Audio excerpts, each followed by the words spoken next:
If a tossed gold coin landed on tails, it's just that. Anyone would be slain. At that abnormal method of her master, Frederica could not hide her disgust. Cleaning a headless corpse that had fallen in the reception hall, Frederica then replaced the sullied carpet, next preparing meals for the mercenaries in Pandemonium. The fates of others, quite literally left to luck. Do you feel like you've become a god? Lifting the whole body of a corpse, Frederica, knowing all too well the reason of her helplessness, clicked her sharp fangs against one another, containing her feelings inside herself while trembling with anger. Frederica Baumann was employed and working there in the organization because the Purge King, its leader, had a princess, Amelia, who had vehemently begged on her behalf. That day, as the mansion filled with chilled air and frost, she had been convinced she was going to lose her life to that traitorous great spirit. Yet, for some reason, she'd woken up here. Since then, having been fitted with a collar around her neck, she was being used as a maid to serve that detestable person. Why in the world? How inept had her work been so that she was now subjected with this kind of absurd job? Master, pardon me, please. Her owner's own meals. It was the rule that Frederica would carry it to his room directly. He did not entrust this task to anyone else other than Frederica, and would not allow in his mouth food cooked by any other than her. That this was some honorable thing, she had no feeling like that was whatsoever.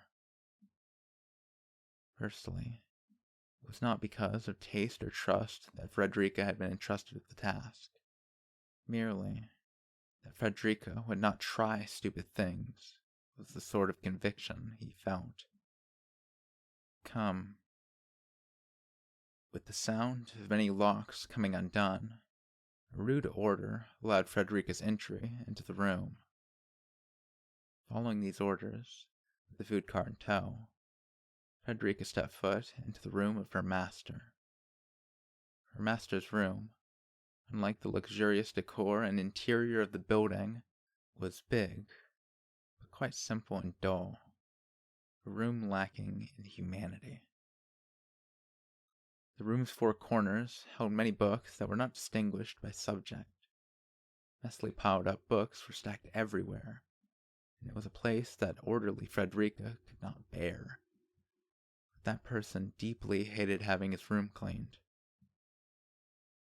Perhaps he was being wary of something being installed in the room. Knowing that was impossible, but still being on the lookout for it, was not being cautious, but rather cowardly. Definitely, it was contemptible behavior. Master, should I do the usual with these fallen documents? Yeah, please do. You can show them to someone who looks like they understand them. With those words, a few documents littering the floor of the room, written down in messy handwriting, were waved away by her uninterested master. At first glance, they simply seemed to be discarded, messed up drafts, but they, in fact, were the source of the organization's wealth. The many mysterious creations brought about by the Purge King. It might not be very helpful. Engines or things like that. I don't get the mechanisms at all. As expected, different kind of foods are the easiest to figure out. Mumbling complaints, looking somewhere other than here, was her master. He would speak of knowledge and culture that no one had ever seen, discovered, or noticed, be it leads or the ultimate results. By meeting lots of people, that black-haired boy had repeatedly made great decisions, like he had been marked by fate. He had many unique ideas, and as a pioneer of culture, had been granted cleverness. With those many pieces of knowledge he spoke of, the experts of fields of study that had been in slumber had been lit with a new flame. Those experts would examine and discuss that boy's joking words, which represented possibilities incomprehensible to ordinary people, seriousness, and ultimately establish them into theories. And so, with that producing enormous profits, the boy who possessed nothing had been nurtured into a great villain. At this point, calling it an unparalleled kata made of future knowledge isn't even funny. Frederica remembered that her master had mumbled such strange words in reply to having his achievements praised in the past. She also recalled that he had not been smiling at all when speaking those words, and so, on one hand, causing many people to suffer, on the other hand, giving rise to much happiness. Her dark-haired master was quite dishonest. Even as problematic existence that humanity should remedy, in his brain there was definite value. This unreachable being was definitely one of a kind in this world in regards to being difficult to handle. There was no doubt. Maybe in that sense, he might have had something in common with Roswell. Frederica, the food. First, have a bite. Even while preoccupied in her thoughts, Frederica was steadily readying the meal to be served. This boy was only skin and bones, skeletal in appearance. It was not that his portions were lacking. The issue was largely mental. Having given and taken many wounds while living comfortably, he was comparably quite skinny in appearance. As the manager of his meals, it did not make her feel great, but he probably was not vomiting because he wanted to. Master, with this, why had meals been prepared for two? All menus were for two, placed on large plates and set on the table.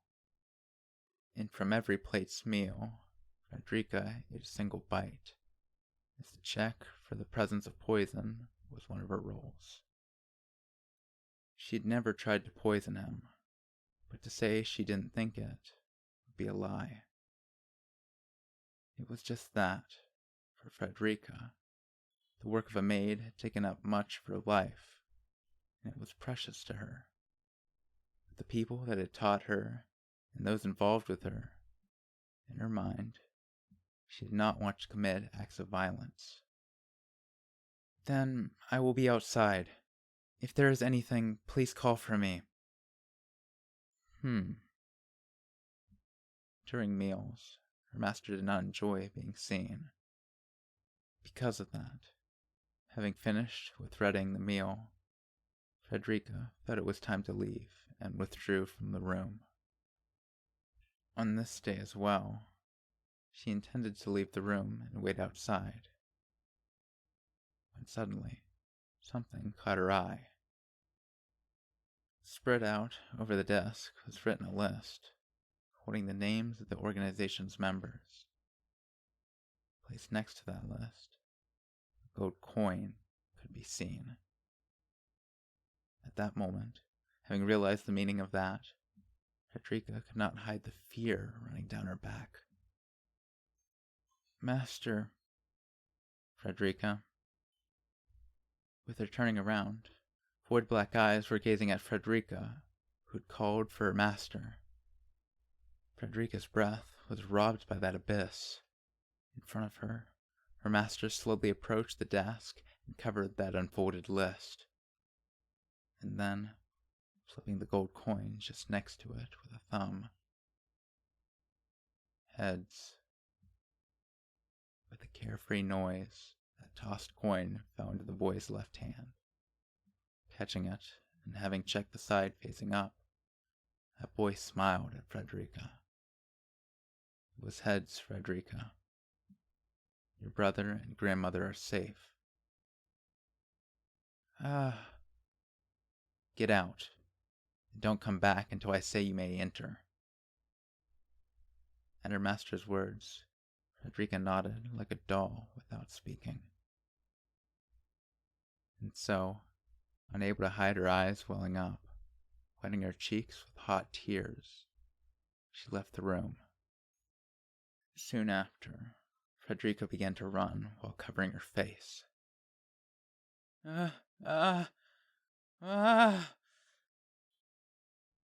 could not tell, not anyone, not anything. Sharing would not be forgotten.